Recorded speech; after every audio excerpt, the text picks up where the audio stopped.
বড়মবাবুর ভয়ে শিবপ্রসাদের সামনে মাথা নত করল সত্যজিৎ মুখার্জি এবং মেয়েকে বের মণ্ডপ থেকে তুলে নিয়ে এসে বড়রামের হাতে তুলে দিল সত্যজিৎ মুখার্জি নন্দিনীকে।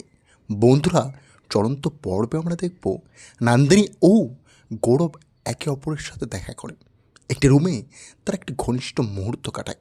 সবটা দেখে চোখে জল ভরিয়ে ওঠে অবশেষে বড়মবাবুর।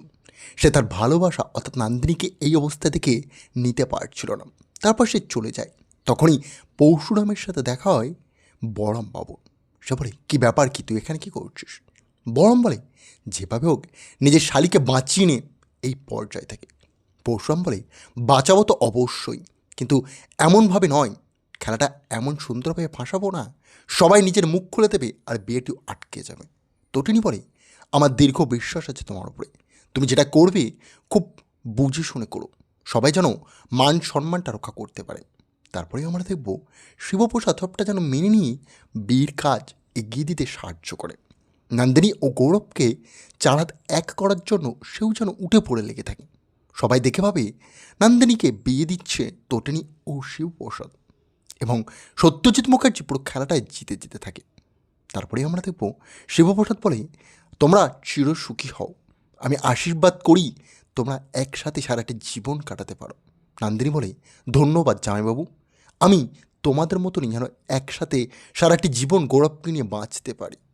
অপরদিকে এই সব কথাবার্তা জানতে পেরে যায় বিজিত এবং হাসতে হাসতে বলে, দেখছেন সত্যজিৎ মুখার্জি, আপনার মেয়ে স্বপ্ন দেখছে গৌরবের সাথে নাকি সংসার করবে। সেটা কীভাবে হয়? এই সংসার, এই বিয়েটা একটা তো নাটক মাত্র, তাছাড়া তো আর কিছু নয়। এই নিন, আপনি আপনার ইচ্ছাটা পূরণ করে দিন। সত্যজিৎ তার সামনের কোটি কোটি টাকা থেকে নিজেকে আর আটকে রাখতে পারে না। বলে, কি সুন্দর গন্ধ, সবটা এই টাকার সামনে নীচ হয়ে যায়। বিজিৎ বলে, যেভাবে হোক বিয়েটা কিন্তু সম্পূর্ণ করতে হবে। পেছন থেকেই বড়মবাবু সবটা দেখে ফেলে আর বলে, বাহ, এত সুন্দর প্ল্যান করেছেন, নিজের মেয়েকে ব্যবসায় নামিয়ে দিয়েছেন, তাও আর বিয়ে দিচ্ছেন তার জীবনটা নষ্ট করার জন্য। এটা এই বড়ম বেঁচে থাকতে হবে না, সে তার প্রেমিকার জীবন এমনভাবে নষ্ট হতে দিতে পারে না। তারপরেই সে এই ঘরের ভিতরে প্রবেশ করে, সবার সামনে সে নিজেকে ধরা দেয়। বিজিৎ এই সব কিছু দেখে তো অবাক হয়ে গিয়ে বলে, তুই কি কিছু শুনেছিস? তখন বড়ম বলে, আমি শুনেছি নয়, আমি সমস্ত প্রমাণ নিয়ে এসেছি, তোদের পুরো বিজনেসটার আর এই গৌরবের সমস্ত প্রমাণ। তারপরে আমরা দেখব সত্যজিৎ মেয়ের মুখের দিকে তাকিয়ে কেমন যেন নরম সুর গাইতে থাকে। বরং বলে, এই প্রমাণ আমি সবার সামনে পাবলিক করে দেবো, তুমি যদি বিয়েটি না আটকাও। তারপরেই সত্যজিৎ বড়রামের কথা অনুযায়ী চলে যায় বিয়ের মঞ্চে। আর বিজিৎ বলে, বিয়েটা আটকাও, এই প্রমাণ বাইরে আসলে প্রবলেম হয়ে যাবে। সেই কথা অনুযায়ী সত্যজিৎ সঙ্গে সঙ্গে গিয়ে বিয়ের মণ্ডপে নিজের মেয়েকে বলে, উঠে দাঁড়া নন্দিনী, এই বিয়েটা এখানে আটকাও, এটা হবে না। তখনই নন্দিনী বেশ অবাক হয়ে গিয়ে বলে, কী বলছো বাবা, তুমি এয়ার কি মারছো তাই তো? তারপরেই সত্যজিৎ বলে, না এয়ার কি নয়, এটা সত্য কথা, এই বিয়েটা এখানেই বন্ধ করা হোক। গৌরব সঠিক ছিল নয়, সে মেয়েদেরকে নিয়ে ব্যবসা করে, আর তোকে নিয়েও হয়তো সেটাই করবে। নন্দিনী মুখার্জি সবটা শুনে ভেঙে পড়ে বলে, বাবা, তুমি কি সত্যি বলছো? আমার জীবনে কি তাহলে সুখ লেখা নেই? আমি কি কোনোদিন বিবাহ করতে পারবো না? তারপরেই বড়ম হাত ধরে এসে বলে, চিন্তা করবেন না আপনি, আপনার জীবনে অনেক কিছু ভালো অপেক্ষা করছে, তাই সেই সব নিয়ে চিন্তা করেন। তারপরেই আয়ুষী মুখার্জি বাড়িতে ফেরত এসে সবাইকে বলে, যে বিয়েটা আমার ছোটদি ভাই ও তার বর ভেঙে দিয়েছে, নাটক করে আমার বড়দি ভাইয়ের বিধবা অবস্থা করলো। সে একবার তার বরকে হারিয়েছে, আবার একবার হারিয়ে ফেললো। এই সব কিছুর পিছনে তটিনী জড়িত আছে। তখনই তটিনী মা গিয়ে জিজ্ঞাসা করে, কিরে তুই বিয়েটা ভেঙে দিয়েছিস? তটিনী বলে, না, আমি ভাঙিনি, আমি জাস্ট আমার বাবার সত্যতা সামনে নিয়ে আসলাম।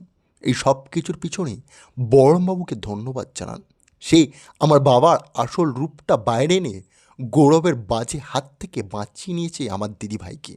এর জন্য আমি চিরতর এবং সারাটি জীবন ওনার কাছে ধন্য থাকব। তারপরেই তটিনী বলে, শিবপ্রসাদ, এই যে বড়মবাবু আছে না, আমার বেশ একটু কেমন কেমন পরিবর্তন লাগছে ওনার মধ্যে। উনি আমার দিদিকে মনে হয় ভালো বাসে। তখন শিবপ্রসাদ বলে, আমারও তাই একই মনে হচ্ছে। উনি বারবার কেন নন্দিনীকে সব কিছু থেকে পোর্ট্রেট করছে। নন্দিনীর প্রতি মনে হচ্ছে কোনো একটা ইমোশন ক্রিয়েট হয়ে গেছে না, কিছু বুঝতে পারছি না আমিও। তখন তটিনী বলে, আমি জিজ্ঞাসা করি, তাহলে বিষয়টা ক্লিয়ার হয়ে যাবে।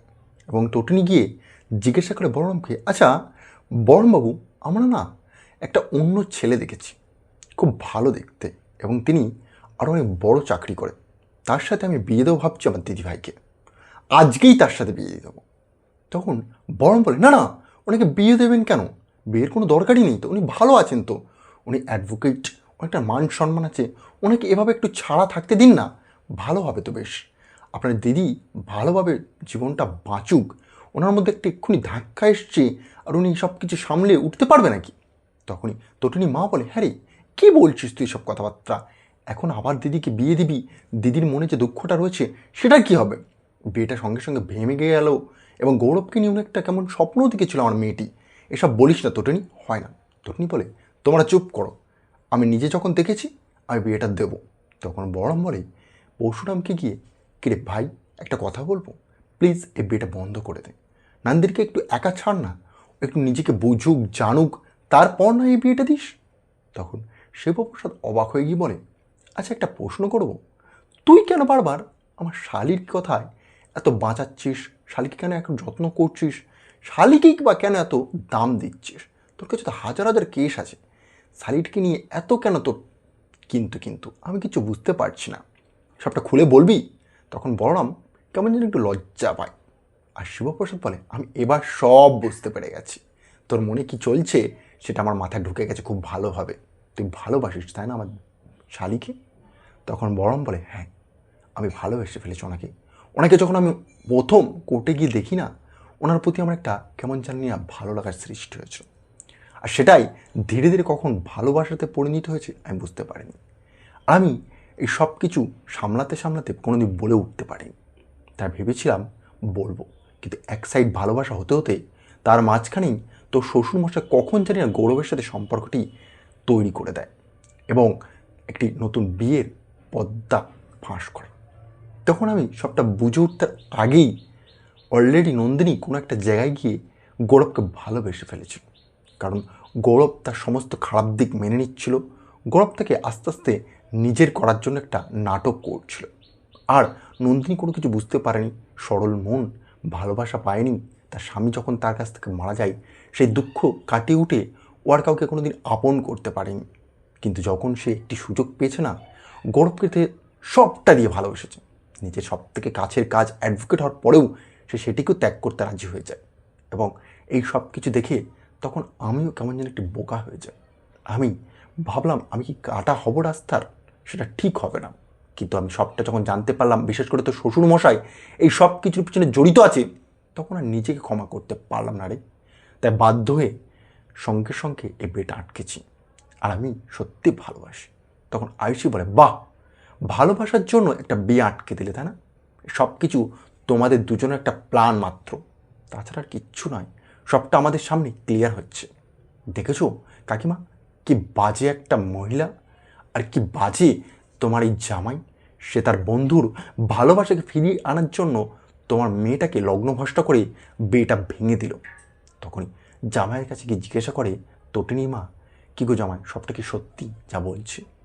তখন শিবপ্রসাদ বলে, হ্যাঁ, বিয়েটা হয়তো সত্যি শিবপ্রসাদ ভাঙেনি, সত্যি এটাও যে বলরাম ভেঙেছে, কিন্তু বলরাম নিজের ভালোবাসা ও অন্য কিছু থেকে ভাঙেনি তো, তোমার বর অর্থাৎ সত্যজিৎ মুখার্জি একটা দোষী করেছে, এবং সে একটা দোষী নিজেও, তাই জন্য সে সবার সামনে গিয়ে ক্ষমা চেয়ে নিজের মেয়ের বিয়ে ভেঙেছে, আমরা তো শুধুমাত্র প্রমাণ বের করেছি, আর এই প্রমাণ কথা বলছে।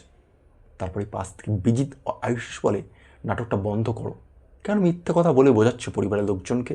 শিবপ্রসাদ বলে, এই যে ফাইলটা আমার হাতে আছে, এটা এই পরিবারের লোকজনকে সবাইকে পড়িয়ে দিলে না, সব সত্য এমনিই সামনে চলে আসবে, তখন কে মিথ্যে বলছে কে সত্য বলছে সবটা ধরা পড়ে যাবে, তাহলে কি আমি দেবো। তখনই বিজিত ধীরে ধীরে পা পিছোতে থাকে এবং সে চুপ হয়ে যায়। তখনই বিজিত হাতটা ধরে আয়ুষীর তাকেও পিছনে টেনে নেয়, এবং দুজন যখন চুপ হয়ে যায় তখন শিবপ্রসাদ বলে, এই পরিবারের যে কটা জামাই আছে আমি বাদে সবাই খারাপ, এবং এই কি গৌরবও খারাপ, আর সব কটা লোক একসাথে জড়িত ছিল এই যে আমার শ্বশুরমশাই, বিজিত, এরা সব একটা চেন বানিয়েছিল। আর সেই চেন বানানোর পদ্ধতিটা আসলে বিজিতের প্ল্যান, এবং এই প্ল্যানটা যদি একবার সাকসেসফুল হয়ে যেত না, তাহলে এরা সবাই এই মুখার্জি পরিবারকে কন্ট্রোল করতো আর এদের বিরোধিতা করার কেউ থাকতো না। সবাই মিলে তখন এই পরিবারটাকে ধ্বংস তো করতোই, এই কলকাতা শহরটাকে এবং পৃথিবীকেও আস্তে আস্তে কুড়ে কুড়ে খেয়ে নিত। তাই আমি ধরে ফেলেছি বলে এনারা এখন পথ খুঁজে পাচ্ছেন কি করবে। তখনই বরম বলে, ওনাদেরকে বাদ দে, এখন নন্দিনীকে গিয়ে সামলাও তটিনী তুমি। তখনই তটিনী বলে, আমি কেন সামলাবো? তুমি যখন এই সত্যতা সামনে নিয়ে এসছো, তুমি যখন এত কিছু করতে পেরেছো, যাও এবার গিয়ে নিজের সব কিছু নন্দিনীকে বলো, আর তোমার ভালোবাসাটাও ওকে বোঝাও। এবং চলে যায় বরমবাবু নন্দিনী মুখার্জির ঘরে। গিয়ে বলে, ভেঙে পড়ো না, নিজের কষ্ট দিয়ে কী হবে কি? তুমি যে ছেলেটাকে ভালোবেসেছো, যে ছেলেটাকে আপন করবে বলছিলে, সেই দুনিয়াটাকে নষ্ট করার জন্য উঠে পড়ে লেগেছিল। এমনকি সে তোমার সাথে একটি নাটক বানিয়েছিল, যে ভালোবাসার জালে তোমাকে ফাঁসানোর চেষ্টা করা হচ্ছিল, সেটাই যদি তুমি একটিবার পড়ে যেতে নন্দিনী, তাহলে এই পরিবার আর বাড়ি সবাইকে ওরা পুতুলের মতো নাচাতো। তখন না পারতে আমরা কিছু করতে, না পারতাম অন্য কেউ কিছু করতে। তাই তুমি বুঝতে পেরেছ? নন্দিনী তখন উঠে এসেই জোরে জোরে বুকে মারতে থাকে। বড়মেরা বলে, কেন আমার সম্পর্কটা ভেঙে দিলে? আমি একবার একটি বরকে হারিয়েছি, আবারও আমি বিধবা হব, আবারও আমার সম্পর্কটা আমি হারিয়ে ফেলবো। আমার ভাবলেও কষ্ট হচ্ছে, আমি নিজেকে কী করে এবার মানাবো? তখন বরম বলে, আমি আছি তো, আমি তোমাকে মানাতে সাহায্য করব। তখনই নন্দিনী মুখটা তুলে বরমের দিকে তাকায় আর বলে, কী বলছো কি তুমি? তখন বরম বলে, হ্যাঁ, আমি তোমাকে বাঁচিয়েছি, সব সত্যটা সামনে এনেছি। কেন জানো? আমি তোমাকে তোমার থেকেও বেশি ভালোবেসে ফেলেছি। এই ভালোবাসাটা আমার অনেক দিনকার। আমি তোমাকে ধীরে ধীরে কাছ থেকে দেখে আসছি, কিন্তু কোনোদিন সাহস করে বলে উঠতে পারিনি। কী করেই বা বলবো? নিজেকে এই কাজের মাঝখানে কোনোদিন ভালোবাসাটা উপভোগ করে উঠতে পারিনি। তাই আজ তোমাকে বলছি নন্দিনী, আমি তোমাকে ভালোবাসি। তুমি কি আমাকে নিজের বর হিসেবে মেনে নেবে? নন্দিনী বোকা হয়ে যায়। সে এক্ষুনি একটি সম্পর্ক ভেঙে উঠেছে। এতদিন যাকে বিশ্বাস করতো, পুরো পরিবার তার জন্য যে ছেলেটি খুঁজেছিল, সেই ছেলেটি তাকে ধোঁকা দিয়েছে। কোথাকার একটা বড় হুট করে সে তাকে ভালোবাসি বলছে, সে বিশ্বাস করে উঠতে পারছে না। তখন নন্দিনী বলে, আমাকে সময় দাও, সবটা বুঝে উঠতে একটু টাইম দাও আমাকে। আমি সবটা ঠিক করে উঠতে যদি পারি, অবশ্যই তোমাকে আপন করব। আর আমি এটাও বলে দিলাম, আমি এই সব কিছু ঠিক একদিন একদিন করেই ছাড়ব। আমার নাম নন্দিনী মুখার্জি।